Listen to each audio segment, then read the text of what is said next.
Our Father God is a good, good God. He's a good, good Father. Amen and amen.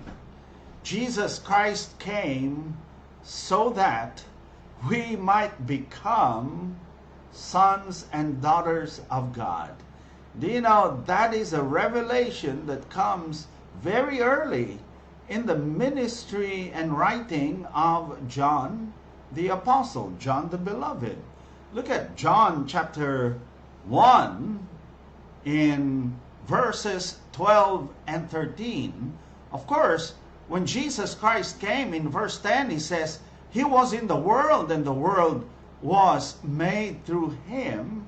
And though the world did not know Him, they rejected Jesus. And we rejected Jesus.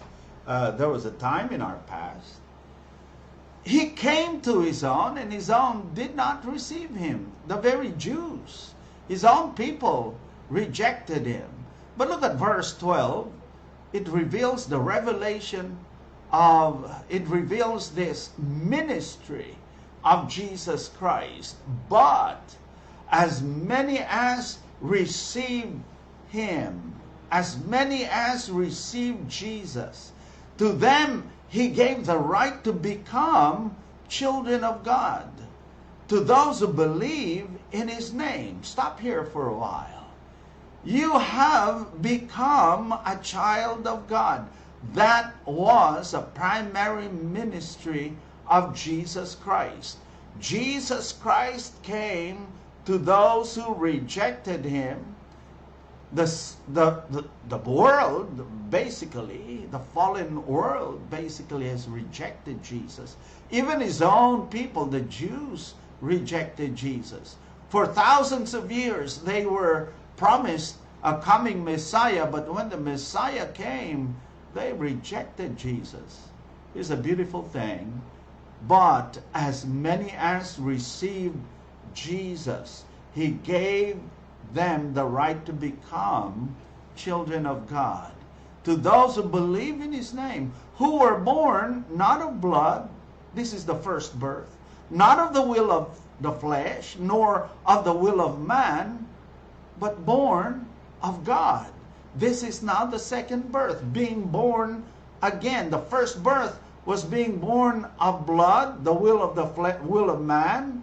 The second birth is being born by the power of the Holy Spirit of God Himself.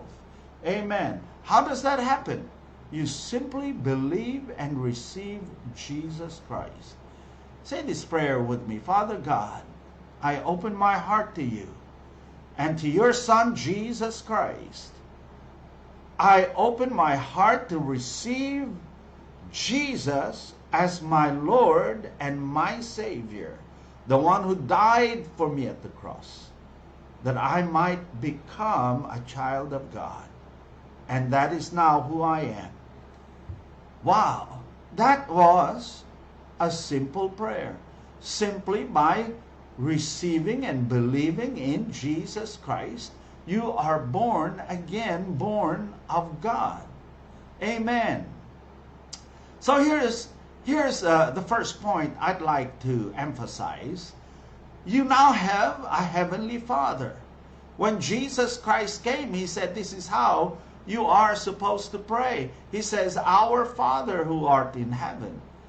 God reveals Himself through the Son as not just a mighty God, not just a warrior God, not just a judge, but as our loving Father. You have a good, good Father. We have a good, good Father. Say this after me. My Father has adopted me as His child. Wow. You are now adopted into the family of God. We are now adopted children of God. John chapter 1 verse 12. But as many as received Him, He gave them the right to become children of God.